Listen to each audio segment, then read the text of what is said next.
What's up, Razor Nation? Savage here with another Mind Hack Explained. For this video, I want to go back to the earlier part of the season, which was the Penn State-Lehigh match.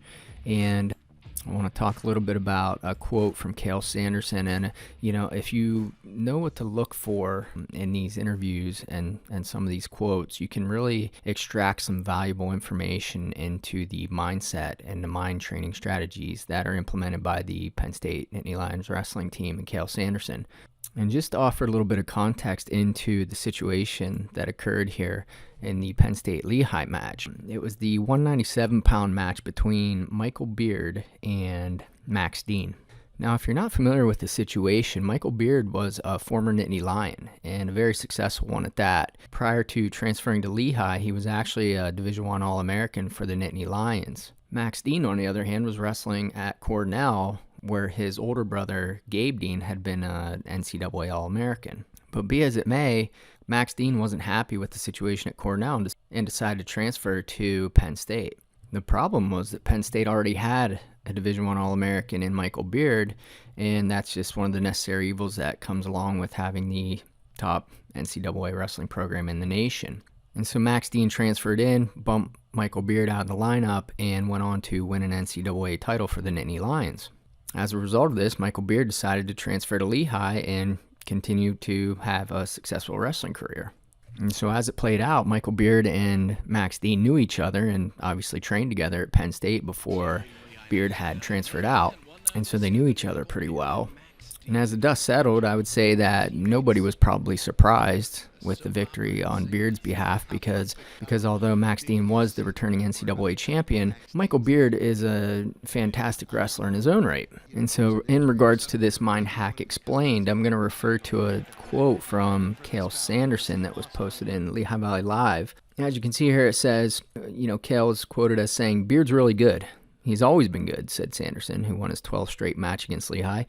"Things aren't personal with us. When kids leave your program, and these days there's going to be a lot more transfers. Max wrestled two really good kids this weekend. He didn't have the weekend he wanted, but it's early December. There are little things to fix. Max works his tail off. He's a kid that makes coaching fun.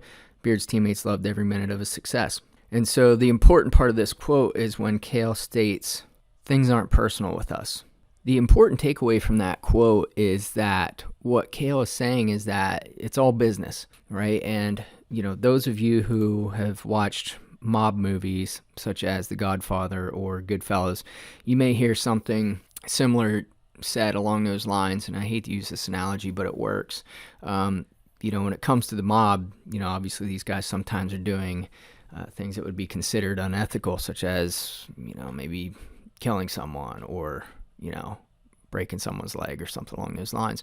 And so the way that the mob would get away or get around doing those things that most people would never think about doing a day in their life, the way that they get around that is by saying it's just business, it's not personal, right? And so what that does is it kind of cancels out all the personal emotions associated with doing something bad. And so, it's just my job. This is just what I'm doing for my job, essentially, is what they're saying. And so back to the quote by Cael when he says, "Things aren't personal with us," he's kind of taking a similar approach in that, this isn't personal. It's not like we don't like Michael Beard. It's just that, we had a guy transfer in and he beat out Beard, and that's how the sport works. And so, the brilliance behind that quote is just that what it does is it takes away, like I said, all those negative emotions that sometimes wrestlers feel when they're wrestling, a friend or maybe even somebody they don't know. Because like I said, when you take things personal, it tends to generate a lot of negative emotion. It's almost like, most people do anything and everything in their power to avoid conflict. So therefore, if you take wrestling an opponent personal, next thing you know, it's kind of like you're starting to feel things such as, increased anxiety, because it's like, nobody really wants to get in a fight. We don't want to feel anything negative towards another person. We don't want to dislike someone. And, there's feelings, like I said, increased anxiety, maybe even increased fear, and even sometimes guilt, beating somebody that we personally like or something along those lines. And I know a lot of you guys watching this video have wrestled friends, and I know I personally have as well. As a matter of fact, I had to eliminate with one of my best friends in high school, and he actually beat me for a while. He, beat me a number of times, and I was okay with it. I was, some people are better than others at sort of differentiating between, personal feelings and business, and so I was okay. But then eventually I turned a corner and I started beating him, and he didn't take it so well. As a matter of fact, I remember going a couple days without speaking with him, and he was one of my best friends. And so it really didn't bother me because, in my opinion, it was all business. So when he beat me, I didn't take it personal. And when I beat him, I didn't take it it wasn't like I beat him because I didn't like him. It was just the name of the game. And so, this has happened, a number of times. Another one of my best friends and I had to eliminate again later on in high school, and he beat me 2-1, and he felt really bad. After the match, I remember he wouldn't really talk to me. He was kind of avoiding me, and I remember kind of like tracking him down and talking to him. I said, hey, man, don't worry about it. It's just the name of the game. I mean, I think Coach maybe ripped me off of a couple swipes, but that's besides the point. But again, there was no hard feelings on my part. And so that's kind of what Cael's talking about here by saying, things aren't personal with us. So when Max Dean was wrestling Michael Beard, it wasn't like, oh, this is he used to be with us and now he's not. And, we have to dislike each other because of that, and so on and so forth. So what Cael's saying is it's just business. It's not personal.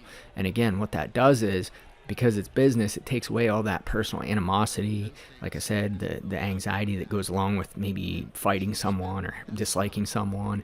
Like I said, also the increased fear maybe of, I don't want to beat my friend or whatever that might be, or even guilt if you do beat your friend. You know what I'm saying? So I actually even had one of my clients came to me recently and said this exact same thing, where he said, sometimes I hold back because I don't want people to get mad at me if I beat them. And I basically told him the same thing along the same lines. I said, listen, this is the name of the game. This is the sport we've chosen, the greatest sport on earth. And sometimes you have to compete against a friend, and that's just the way it is. And if your friend takes that personal, or they hold animosity against you because you beat them or you got the best of them on that day, then that's on them. You know what I'm saying? So you shouldn't feel guilty about that, because that's what you're expected to do. You're expected to go out and give it your best effort, and expect your opponent to do the same. And if he does and he comes out on top, okay, I got to get better, right? And so that's just part of the game, and that's part of the process of getting better. In my mind training program, I do go into the proper way to handle wins and losses, and I do talk about some of these things. So if you want to check that out, feel free. And so, just to kind of wrap this up, going back to Cael Sanderson, things aren't personal with us. He's saying, this is just business. And like I said, in doing that, he takes away all that personal animosity, fear, anxiety, and guilt that may be associated with, winning or losing against a person that you may consider a friend or even just a personal acquaintance. And so that pretty much wraps it up. But like I said, when a lot of times I listen to these interviews and I'll read these interviews, and I'll kind of pull out some of these little tidbits of insights into the mindset of Cael Sanderson, Penn State Nittany Lions. And I just find it so interesting, because that's why these guys are on top. People don't realize that. That's why Penn State is doing what is doing what they're doing year in and year out, because they utilize these mind hacks to get the most out of their performance. And if you found this video interesting and you would like to learn more insights and learn how to train your own mind, I encourage you to check out my mind training program. Links in the description. I'll take you from start to finish and how to train your mind so that you can get the most out of your performance and wrestle at an optimal level. Just like the Penn State Nittany Lions, just like the Iowa Hawkeyes, just like the Young Guns Wrestling Club, all the best wrestlers in the country are training their minds right now. And if you want to become one of the best, you need to train your mind. That's all I have for you today. I wish you nothing but the best of luck. Stay sharp.